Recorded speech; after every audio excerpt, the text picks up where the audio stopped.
Hello, John Horgan. Hey, George Johnson.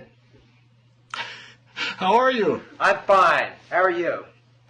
I'm good. Yeah, I've been very busy. Yeah, I see that.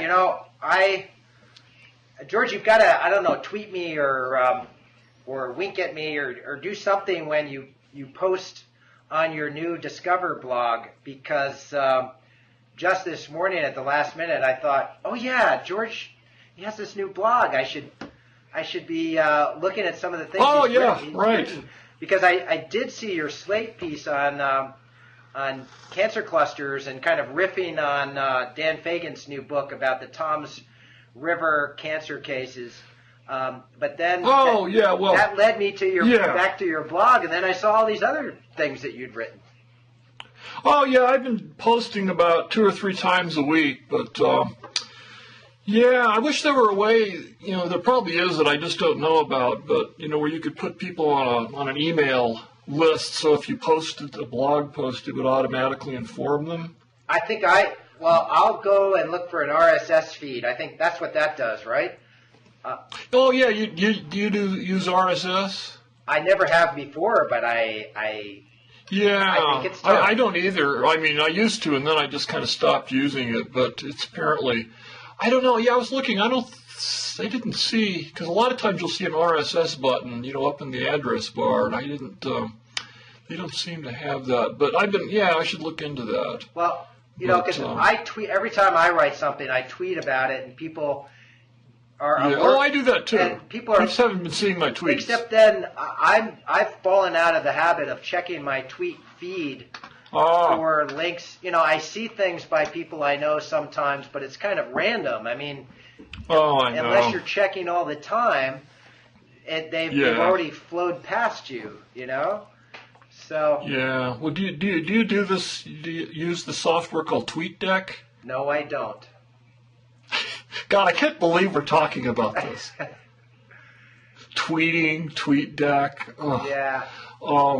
But it's actually good. You can either use it as like a web. You can either get it as a web page in your browser, or you can get a standalone free download, which works better. But basically, it lets you do things like create columns, and then if there's someone, like I have a column called Colleagues to Follow, mm-hmm. and whenever your tweets, that word, whenever the messages that you send via Twitter come in, they automatically go in that column along with some other friends like Robert Wright and Dan Fagan, people like that. Good idea. Yeah, George, you have an aversion to the actual word tweet? Oh, God. There's just something so undignified when I see my old newspaper, the New York Times, saying, like, in a tweet from Cairo. And it's the Twitter. It's like this corporation that's trademarked this name, and then everyone's getting them free advertising. It's not like blog post, where it's this generic thing, or email. It would be like if a company early on had started and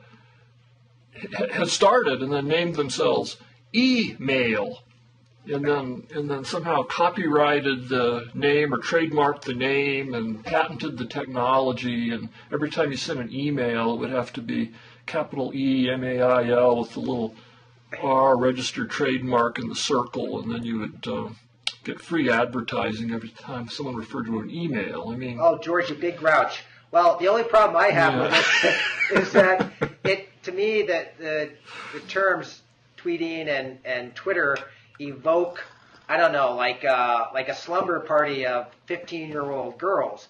Not that there's anything wrong with 15-year-old girls, but you know what I mean? It like a lot of very fast-paced, high-pitched chatter.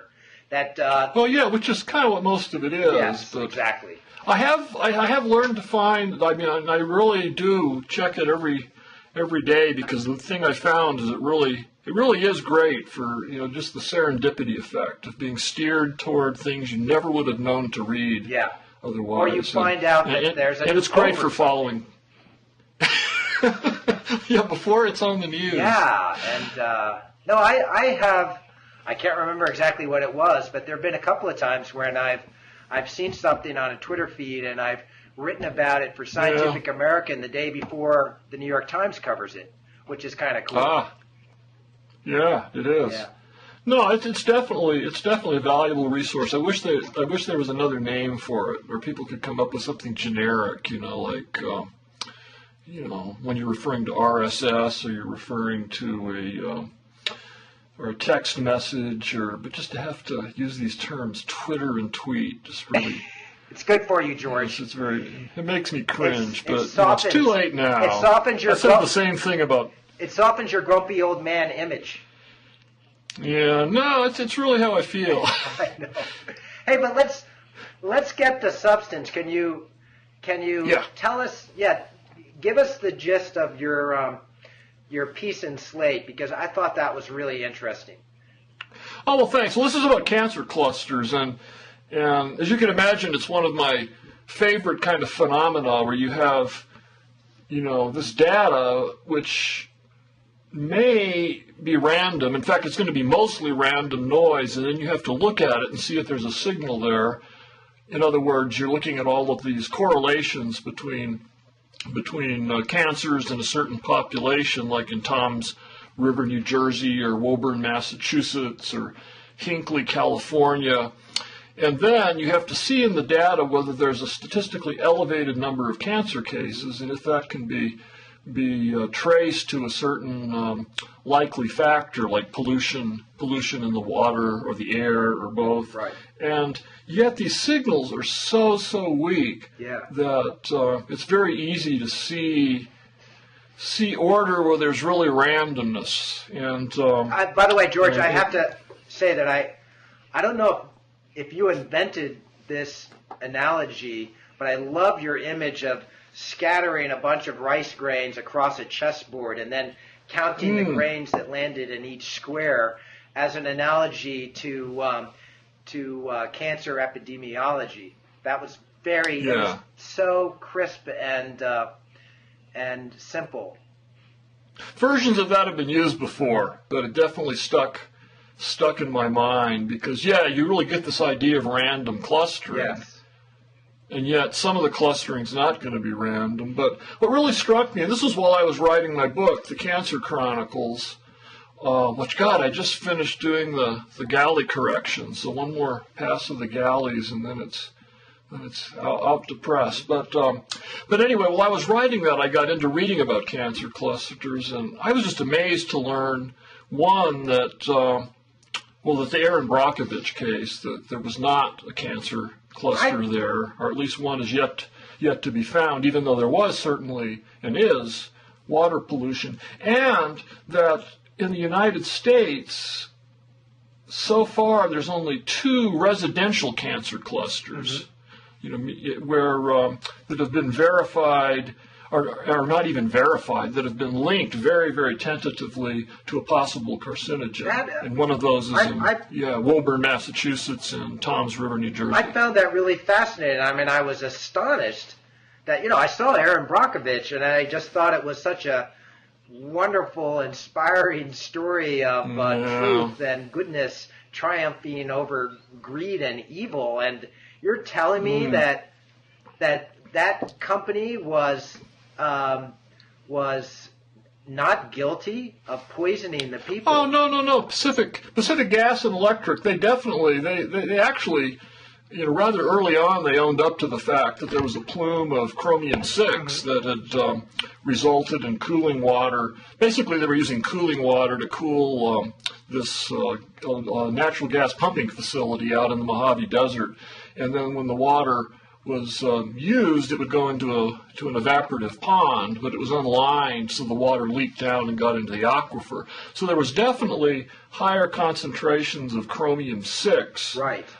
Which is the bad kind of chromium. Chromium-3 is actually, they put it in vitamin pills because it's supposed to be an essential nutrient. But chromium-6 has been shown, at least when you breathe it, to be carcinogenic. It's less clear if that's true when it's dissolved in water for various reasons that I've gotten into in my blog post and will be getting into further. But So the pollution was there, but when they've done the epidemiology, on the most recent report was published in 2011, there was no elevated cancer rate. In fact, it was slightly but not significantly lower than that for the general population. Yeah, that really surprised me, because, and I'm sure it would surprise most people, because the assumption in the movie was that there are these, Erin Brockovich is talking to these people who have these terrible diseases, and that it was caused by the bad guys.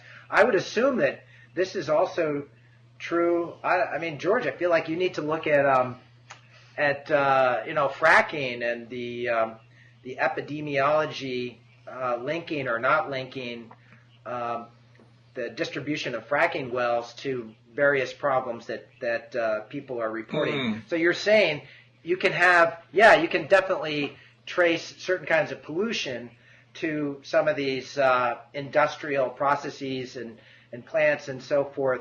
But then when you go another step and try to link the presence of pollution to specific diseases, and especially cancer, that often that is extremely difficult, and the evidence is really weak. I mean, I mean, something can be a carcinogen, and yet the question is whether in the quantity that you're getting it, say as a resident living by a toxic waste dump, it's still, even though it's going to be higher than it should be, it's still going to be very, very, very dilute. Right. And so cancer clusters, most things that have been linked to cancer through epidemiology have been industrial, workplace cancer clusters, where they find that workers in mines throughout the world who are exposed to a lot of asbestos are getting mesothelioma or how about radon? Certain other.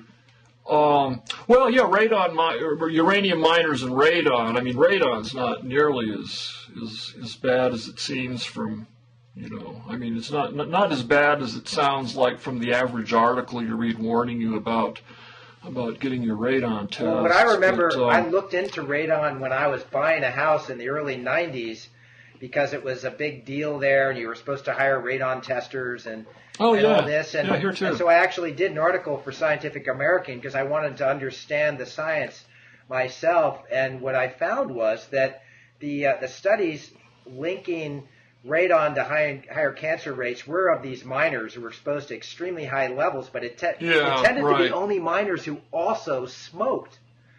Oh, yeah. I mean, they try to adjust for that in the epidemiology, but in those studies, a lot of times they didn't even have information on whether miners smoked. And I don't know, I bet it's pretty hard to find a uranium miner, at least back then, that doesn't smoke. So you can take that into account in the epidemiology, but still, it's questionable. And then you're stuck with these numbers, and you have to assume that you can extrapolate linearly from exposure in the workplace to exposure in the home. I mean, radon is a lot more likely than a lot of carcinogenic exposures, just because you get a chronic daily dose of it. Yeah. If you have radon. But again, can you really extrapolate from miners down to the general public? And there's actually a really good epidemiological study that took place in the state of Iowa, which has the highest radon concentrations. And there they found correlations that were the same as those extrapolated from the miner data. Well, this gets back to something I think we might have talked about when we were talking about nuclear energy and the dangers of radiation, and even after experiments like Fukushima, whether or not you have this kind of linear dose response effect, so that if X amount of radiation kills this proportion of people, whether you can scale that down right down to zero, and there will still always be some smaller percentage of people dying, even if it's just a tiny bit of above zero. And it turns out that there's usually some kind of threshold below which really there's no effect established at all.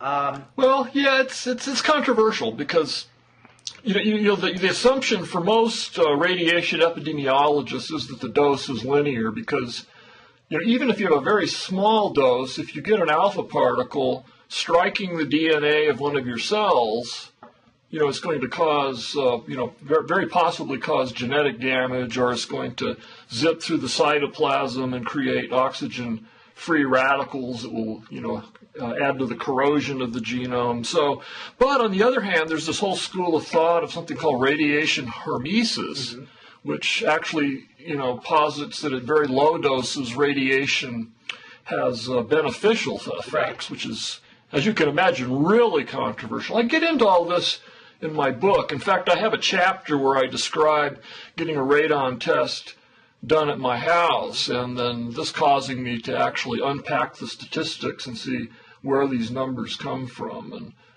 I mean, one of the most striking things is you'll often see something like, what's the number? Off the top of my head, I'm thinking it's 73,000 people a year die of lung cancer that's linked to radon. Right.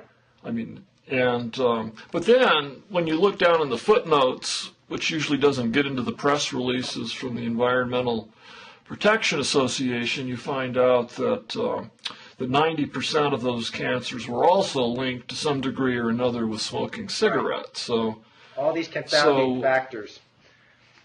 Yeah, exactly. So that, it certainly adds to your, and then to get back to Brockovich. So, and I want to mention this because there was a report last week on PBS Frontline, this 2-part series by Miles O'Brien, and I couldn't believe it. He actually went back to Hinckley, California, the site of Erin Brockovich, and used it for this story about chromium-6 and how dangerous it is, and how the EPA's been really dragging its feet and tightening up the standard to the level that it's been tightened in California. And for the most part, or for the, let's say the 3/4 part, it's a really good 2-part series, but he starts out with this scene where he's like driving around Hinckley with this resident who was, she was actually the woman who was said to have originally approached the real Erin Brockovich about this problem, or this perceived problem. And I mean, again, it's not that there was a problem with the pollution, but it's not at all clear that there was any cancer caused by the pollution. But anyway, so he's driving around, Miles O'Brien, with this woman, and they're looking at the different houses that were purchased by Pacific Gas and Electric. It bought up houses from people and then basically raised them or boarded them up, and that was actually even before the settlement was underway. It was doing that, which obviously made people suspicious, rightfully so. And then there's a point where he's showing like water coming out of sprinklers in the city park, and talking about how the water contains hexavalent chromium, or chromium-6, and that hexavalent chromium causes cancer. Flat out statement. And then he cuts to this scene from the movie where Julia Roberts, playing Erin Brockovich, is scrambling across down into a irrigation ditch to take water samples, and then it cuts to her pulling a dead frog out of an evaporated swimming pool. Right. And he never gets back any place in the 2-part story and tells you that the epidemiology has not shown that there's any cancer that was caused by chromium-6 in Hinckley. I mean, Jesus. It's really, really misleading. What's upsetting about this, George, is that for a kind of green lefty like me, it suggests that a lot of the ferocious criticism against some of these gigantic, reckless, polluting companies was unfair. Yeah, I mean, that's the thing. You can say it's clear that pollution's a bad thing, okay? I mean, we can stipulate that dumping of toxic waste into public aquifers in the air is a bad thing, and that many of these companies were definitely guilty of that, and they deserve to have to pay some kind of settlement. And like in Tom's River, for example, there were 2 official Superfund sites. There's no question, and Dan documents this really well in his book about Tom's River, that there's just no question there was just egregious, irresponsible pollution. We're talking when about. You get down to what? We should just identify. Yeah, Tom's River. Yeah, and Tom's River. Dan Fagan's new book, which is called. Tom's River. Oh, that's the title. Oh, okay. That's the title, yeah, Story of Science and Salvation. And then I think if people will read my piece in Slate, it's kind of like an essay on cancer clusters, but it's focused on Dan's book. And I didn't feel like I could do a straight review because, both of us, I mean, you and I both know Dan, and we were all Templeton Cambridge journalism fellows, that wonderful 3 months in England. Mm-hmm. And Dan's a friend and one of the best environmental journalists in the country, hands down. And I think it's clear from my review essay that I think the book is just really, really good and really, really admirable. But in the end, when he walks us through the whole story, I come out not believing that there really was a childhood leukemia cluster in Tom's River. And when you look at the numbers, it comes down to, a huge amount of the case basically hinged on looking at, say, 8 mothers who were exposed during pregnancy to the highest levels of water from one of the wells that supplied Tom's River, and certain contaminants had been found in the well, and so there were 8 mothers, and they gave birth to daughters. And 5 of those girls ended up getting leukemia, and 3 of the girls did not. But to get to this number, first they started looking at boys and girls together, and they couldn't find a statistically meaningful so-called correlation. So then they thought, well, what happens if we just look at the girls? So there's 2 ways you can look at the story. One is that the epidemiologists were just like narrowing in and finding this very subtle little signal, that indicated the truth that was hidden by all this noise.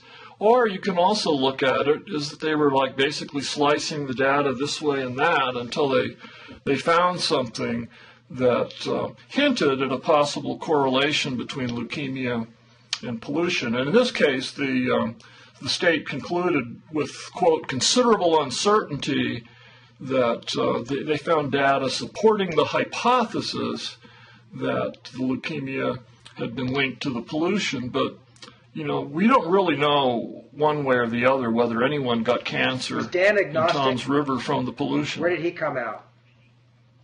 Dan's very persuaded by the data and what he calls like the overall preponderance of the data, because they had all of these little correlations that pointed to this one well and not to the other wells. So that definitely makes you wonder.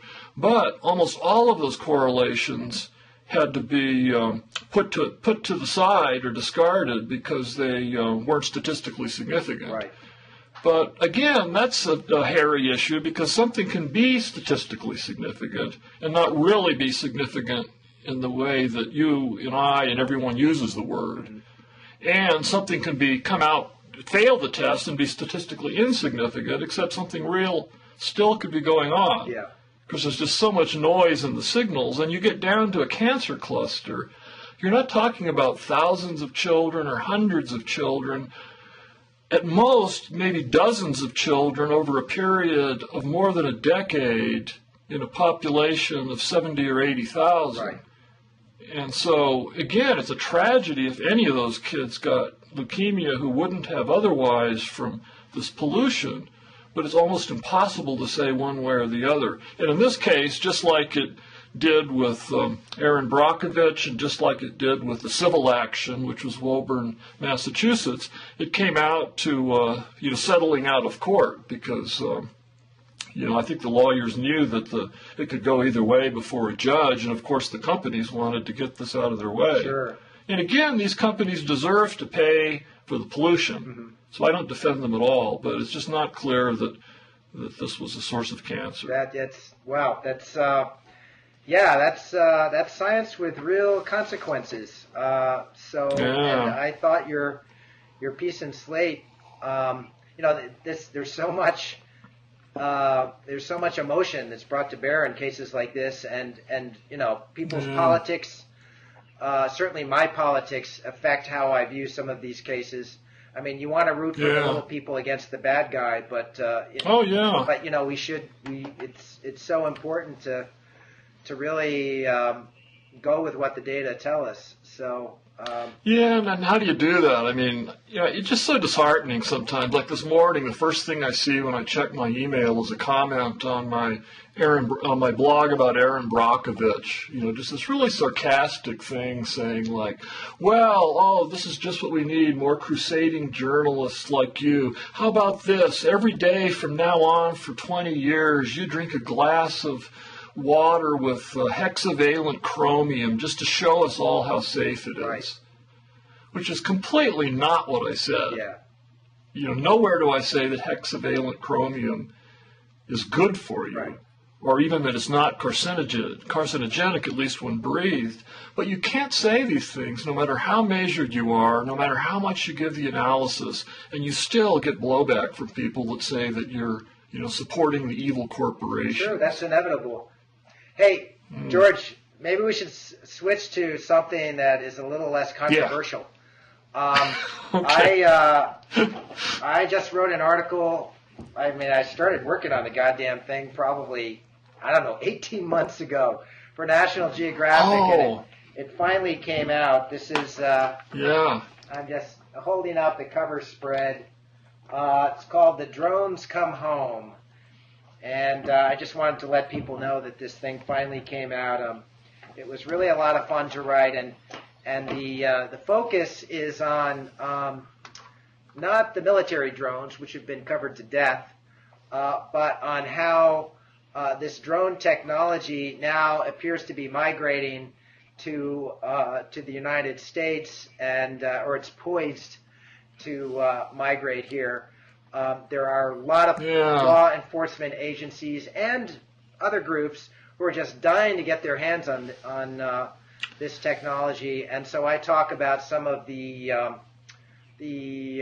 technological issues that are involved here, the privacy issues, political. The Obama administration really wants to help drones come to the United States and is pledged to ease restrictions of the Federal Aviation Administration to make it easier to get licenses to operate drones in U.S. airspace. Now they are severely restricted.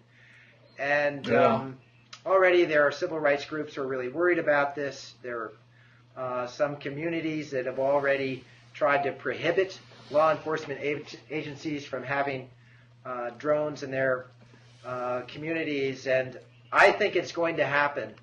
But my hope is, and this is what I say in the article, is that people are aware of this happening and get involved in the process of regulating the use of drones in U.S. airspace so that they don't become invasive and don't start spying even on innocent people, and so that they don't become armed, because that's one of the questions. Should these domestic drones not only be equipped with surveillance equipment, but should they also have explosives on them, or maybe some kind of firearm so that they can shoot and kill bad guys?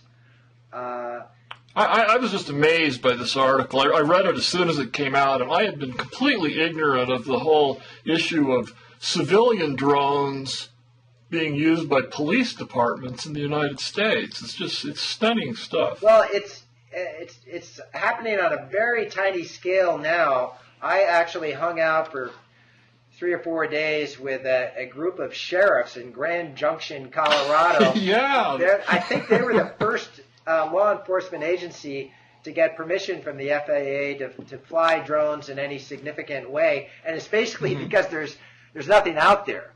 And, you've got these very broad, unimpeded views. And I think also the FAA wanted to let these guys try out the drones and see what happened. It's sort of a trial, an experiment, and see what the local blowback, if any, is. It's a very attractive bunch of guys. They're sort of good old boys. And they say they just want the drones to find little kids who've wandered away from their parents or lost hikers, things like that. But they may also come in handy for tracking fugitives. Yeah. So, and they say they're not interested at all in having drones that are armed. But meanwhile, So there's purely for surveillance. I'm sorry. Yeah. Purely for surveillance. Okay. That's right.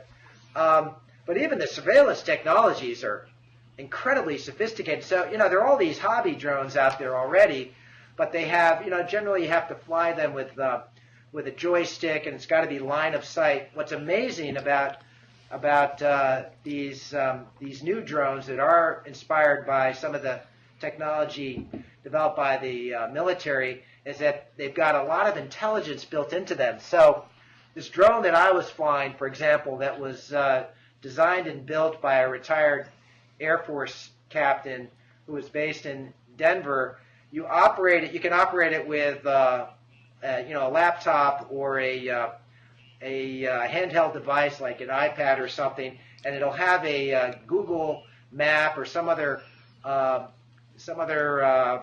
map image on your device, and you can just click on any spot on the map, and the drone will automatically, without you doing anything, without using a joystick or so forth, will fly to that spot, and then again you click another command and it'll circle the spot, or you can have two spots on the map and the drone will go back and forth between them again automatically. You can obviously adjust the elevation to any figure that you like, and so they're amazingly versatile. They are actually, it was a little tricky for me to use. That this guy who invented this thing was bragging about how any idiot could operate it, and then he gave it to me, and of course I found a way almost to crash the damn thing because I hit the wrong button, which was very embarrassing. I actually had that.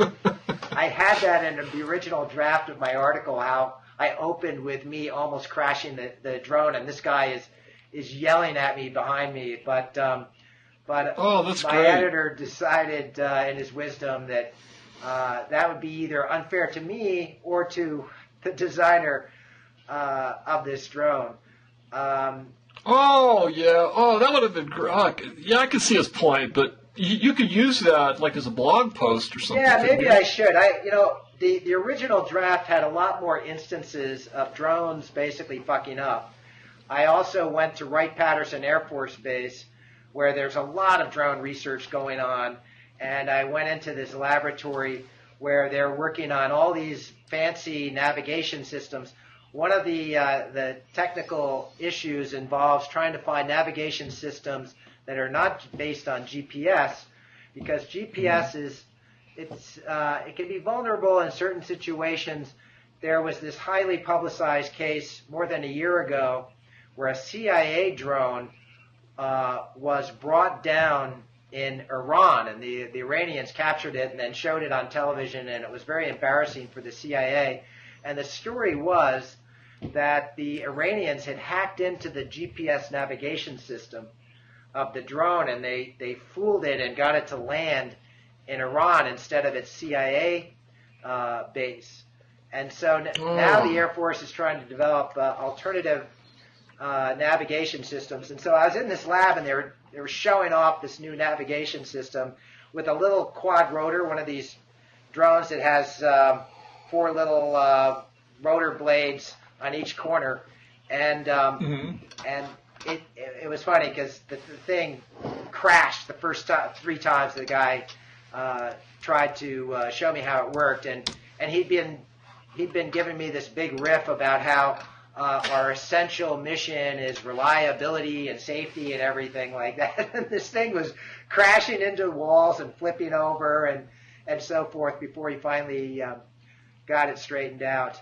And I also report on how with the military drones, and I hadn't been aware of this before I did the article, there have been many crashes and accidents involving the big expensive drone systems, the Predator and the Global Hawk, which cost tens of millions of dollars and are loaded with very expensive equipment. And so obviously, if you're talking about having these things in domestic airspace, you really need them to work very well. You don't want them to be crashing onto people's houses and so forth. So there's some technical. They'd be flying. Yeah, sir. Yeah, I'm sorry. They'd be flying fairly low. Well, it could be low, high. I mean, what's amazing is I actually use the term speciation event to describe what's happening with drones because there are so many different kinds. One of the interesting trends, and this is basically being promoted by DARPA, which is putting up a lot of money for this, is really tiny drones that look like bugs or birds.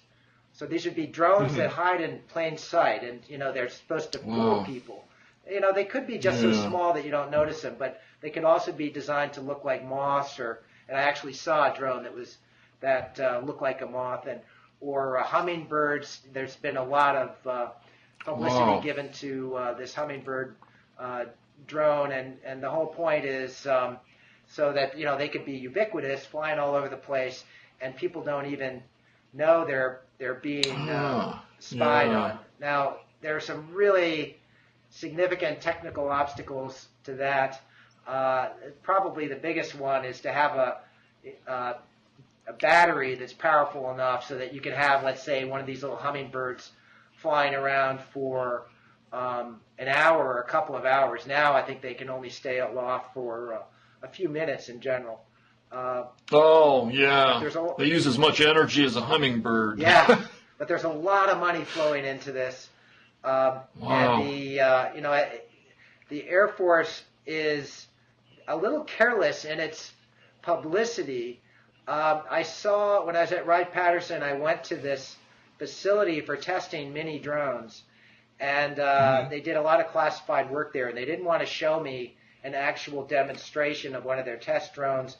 So instead, they showed me a video that I posted this on my Scientific American blog site. The video basically shows and talks in very enthusiastic terms. These little tiny drones, they actually kind of look like cell phones with wings, kind of a weird hybrid between a cell phone and a dragonfly. And there's a plane that's flying over a city, and this is all animated. The belly of the plane opens up, and this horde of these little tiny drones flies out of the city, and then you follow some of them down into the city, and they are perching on windowsills and on power lines, and they're looking at potential bad guys walking down the streets, and they're following them, stalking them into buildings. And then at the very end, one of these little winged drones flies up behind some supposed bad guy. He's wearing civilian clothes and shoots him in the back of the head. And this is produced by the Air Force. Oh my God! I missed that video. I got to go back and look at this. So, and another trend that's interesting is, and this is something we need to be worried about. The United States is showing how powerful this technology can be, especially with its military applications. And so there are more than 50 other countries around the world that are now pursuing drone technology on their own.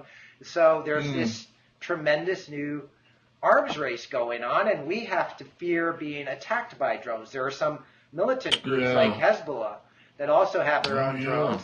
And so one of the newest trends in drone technology is drones that kill other drones.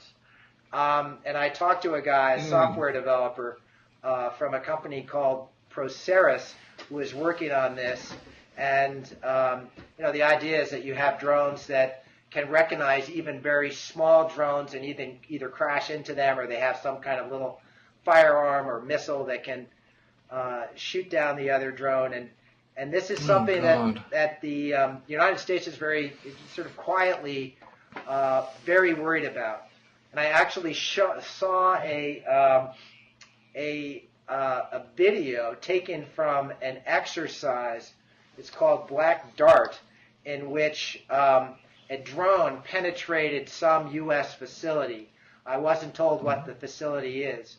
And it's like you're sitting on the back of the drone, and you're flying into the space, and suddenly you see this little puff of smoke on the ground in front of you, and then you see this, it's like a little dot getting bigger and bigger, and then it whizzes past you. And the guy who showed me the video said that was a surface-to-air missile trying to shoot the drone down and then failing. And then you see a bigger thing whizzing past, and that was an F-16 trying to figure out where the drone was. So, so these things right now, you've got some little tiny drones that can pack a big explosive. There's a drone called the Switchblade that's already been developed for U.S. armed forces. In fact, especially for commando missions. It's only about the size of a loaf of French bread. And again, it can be controlled with one of these little, with a handheld device. And you can send it over hills and just X marks the spot, and it'll fly exactly to that spot and then detonate a grenade there.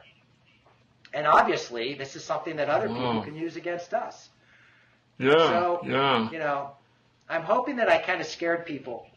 I mean, it just adds a whole new dimension to the debate. Yeah.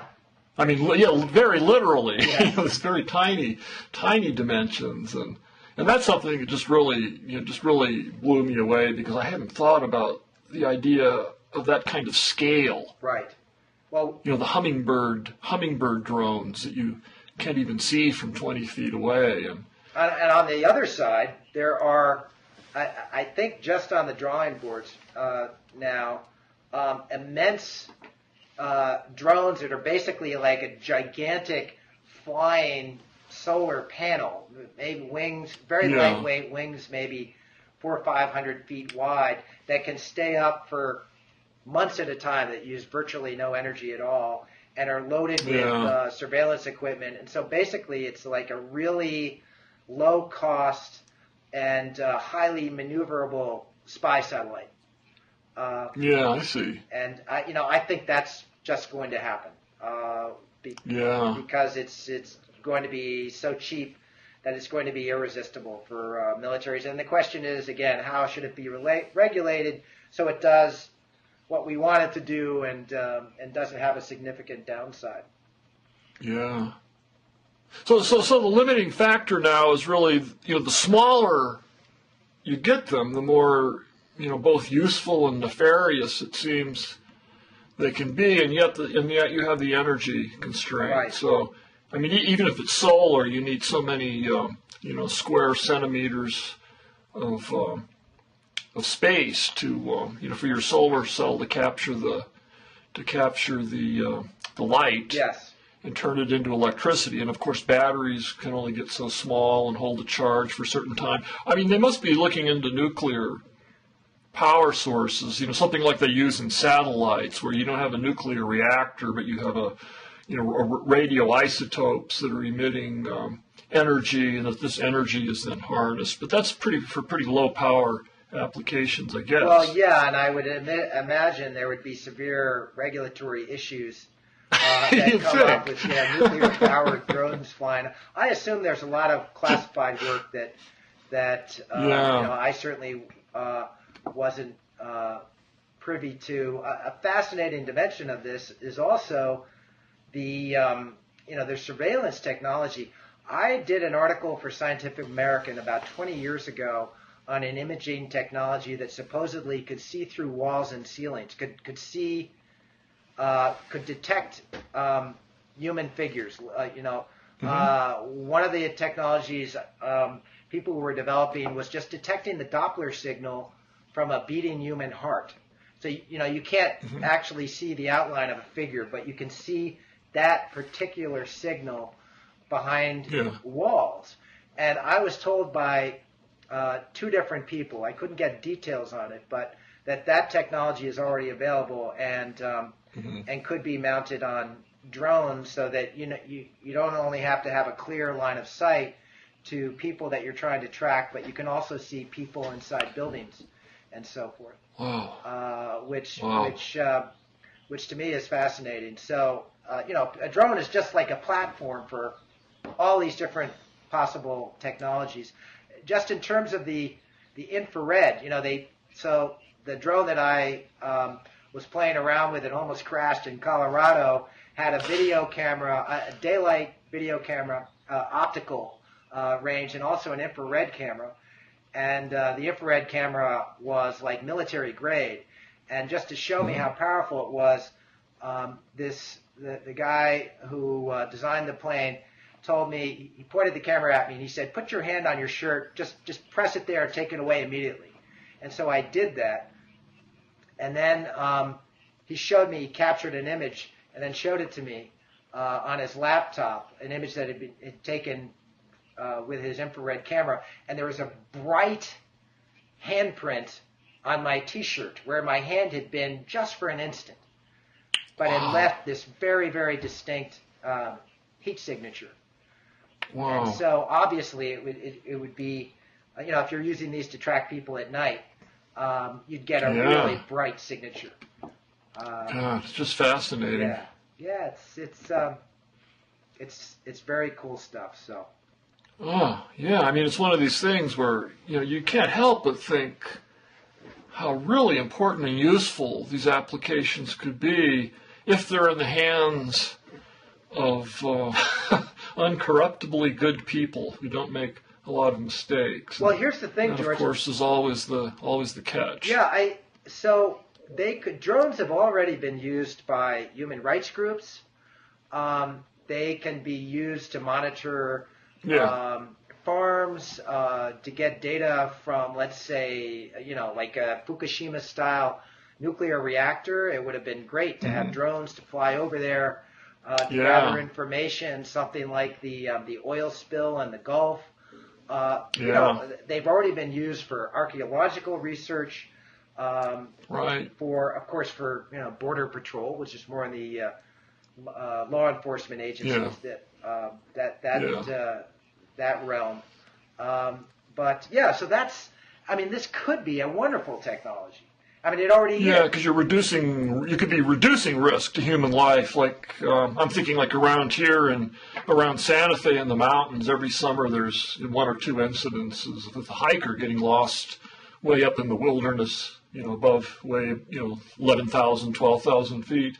And there was an incident, a few years ago where the rescue plane trying to rescue her, they'd spotted her somehow, and the plane crashed and killed the pilot. Yeah, and the girl he had just rescued. Oh my God! But then again, you would have had to, you would have to have had, you couldn't use a drone to go pick up the hiker and bring her back to civilization. But maybe you could drop off, supplies to get through the night. Right, and you can tell the rescuers exactly where they have to go. Yeah, and tell the rescuers where to go by land, so you're not flying an airplane in iffy conditions right up against mountain peaks. Yeah, it's planes and helicopters are extremely expensive, and you need trained pilots who are extremely expensive, the training and so forth. And so just in terms of the cost, drones are really have an enormous advantage. So and yet. So we'll see. And listen, in terms of drones being armed, I can imagine a situation where, let's say you got a bad guy who's in a bank or in a building somewhere, and he's barricaded and he's got some hostages. I mean, really, wouldn't it be fantastic if you could fly a little tiny drone in there that hits him with a knockout dart or even puts a bullet in his head? I mean, when you have these crisp, unambiguous situations like that. Right. Yeah. So anyway. Wow. Okay. So this is interesting because you've written very bitingly about military drones, but it sounds like in this case, you can see how if properly implemented and regulated, that civilian applications could outweigh the bad. Yeah. Or at least that it's worth entertaining that possibility. Sure. I mean, first of all, I don't think you can ban a technology like this outright, and especially not when everybody else in the world is happening. Trying. Yeah. It's a matter of trying to use it in the best possible way. But again, in an original version of my draft, I used the term technological determinism, which I have heard attributed to Torstein Veblen, this cranky old really, Veblen, wow. economist, but I couldn't. I found that on Wikipedia, and then I couldn't get a good, solid confirmation. Yeah. So we decided not to use it in the article. But it's a wonderful term, and it describes something very real, where certain technologies have this momentum of their own, and seem to self-perpetuate regardless of really whether they benefit humans. Actually, Marshall McLuhan had this wonderful idea. He's trying to express the basic idea of technological determinism. He once said that humans are the sex organs of machines. I see. Yeah, So, right. Machines just use us to propagate. Yeah. And probably the most striking example of this is nuclear weapons, where you got the proliferation of this technology that could absolutely wipe out its creators. I've actually just been reading this new biography of Robert Oppenheimer, and just being reminded all over again of that period right after the success of the Trinity nuclear test and the fruit of the Manhattan Project, and then the days between that and the decision to use it in Japan, and the position of the scientists before and after that, on what to do with in the aftermath, and with a lot of people saying that this was important to immediately share this technology with our then ally, the Soviet Union, and that this in the long run would be this great thing to do that would help ensure world peace. So, of course, instead we went the opposite way and got the Cold War. But then you read about what was going through people's minds like Truman and his people, and, here they see the Soviet Union already, expanding its hegemony into Poland, and the whole Iron Curtain speech coming then with Churchill and Fulton, Missouri, and then it just kind of escalates from there. And then, of course, as soon as the Soviets then, even though they're not officially given the secrets, of course, this is just physics. That's what Oppenheimer and all these people were saying. There are no secrets to the nuclear bomb. People are going to figure out how to do it. And then, of course, sure enough, the Soviet Union explodes first an A bomb and then an H bomb. And to people like, Oppenheimer and his colleagues, or most of his colleagues, except Edward Teller, they're saying that, wow, this just shows that we were right all along. We should have shared this with the Soviet Union. And of course, for Truman and his people, it's like, well, good thing we didn't listen to Oppenheimer, that commie, and or they'd be even further along than they are now. And and then it's just fascinating seeing the beginnings of that whole Cold War mentality. It was just so destructive. Well, George, I'm really scared that we're seeing the beginning of that again. I see it with the way that our use of drones, I've just been saying how I think there can be an upside to this technology, but I am really worried at this idea of an international arms race, which is underway right now and can really come back to bite us, because any idiot can acquire this technology. It's not like nuclear weapons. I'm also really worried about the escalation of rhetoric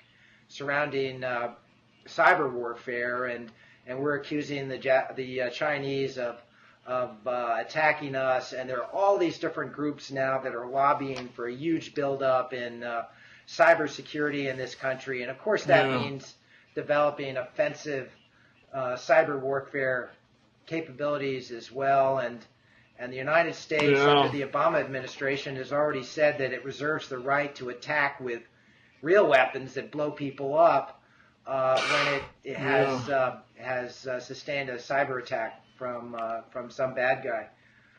God, so you have two more levels of an arms race, and then on top of it, you still have a version of the nuclear arms race. Yeah, so, I mean, it just takes some, we've seen this happen over and over again. At what point we've just been through these two devastating wars that really rocked our economy, have really hurt us badly. And, when are we going to get together with these other countries and figure out a way to stop this? Because there must be a way to do that and get out of this endless cycle of escalation of military innovation. Because it's so stupid and destructive. God, it's hard to be optimistic. I still am optimistic, if only because, we just went through the 10th anniversary of the invasion of Iraq, and my hope is that the lesson we've learned is how counterproductive military intervention is, and that we have to find ways to resolve some of these problems nonviolently. And there's some bad people out there, North Korea, and the president of Syria is really obviously a bad actor, very violent. But this should be the great challenge of U.S. government, I think, especially people involved in foreign policy, is to figure out how to solve these problems without these old so-called solutions that just perpetuate the problem or push it off into falling back into the same patterns. It's just it's the same Cold War mentality with just new players, and then as you say, potentially many more new players, because it just lowers the bar of entry. Well, I gave. God, you're really scaring me. Well, I gave a talk. I floated the idea very tentatively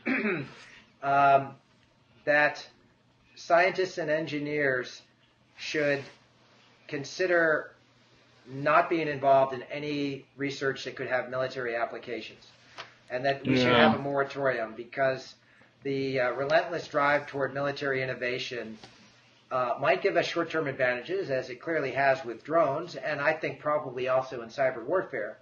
But long-term, these technologies are destabilizing and make the world a more dangerous place, and undermine our security.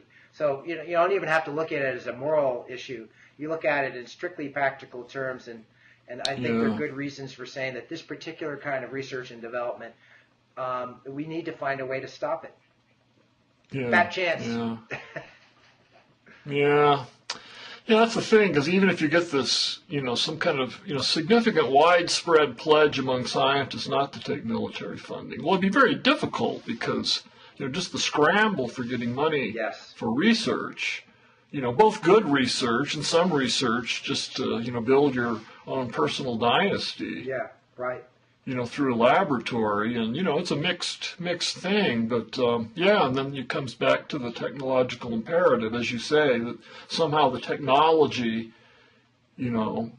figuratively finds a way to reproduce through willing people, because, if you can easily say a significant number of scientists in the United States signed and followed this pledge, you're going to have no trouble finding scientists from outside of the country who are going to come here and be happy to have a chance to improve their own lives in the short run by getting access to the government grants and research money. I suppose so. I would think that if a few elite institutions, and again, this is highly implausible, but if you had elite scientists and elite institutions shunning this kind of research, that might pressure other, less elite scientists and schools and so forth do the same. One thing I'm really worried about, I think we've talked about this before, is the degree to which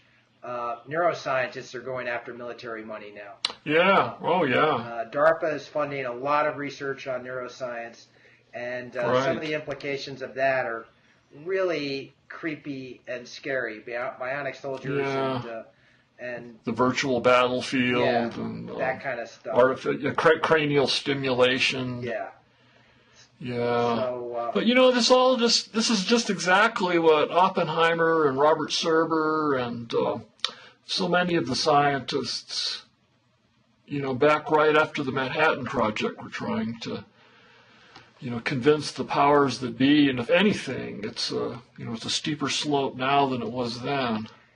Yeah, I keep waiting for human reason to prevail against some of these very deep-rooted, darker tendencies, and I'm still hopeful. Good. We'll see. Good. Just because I choose to be. I'll try to be hopeful too. All right, George, we've used up an hour. Hey, we hit it almost exactly. We should go with this. Yeah.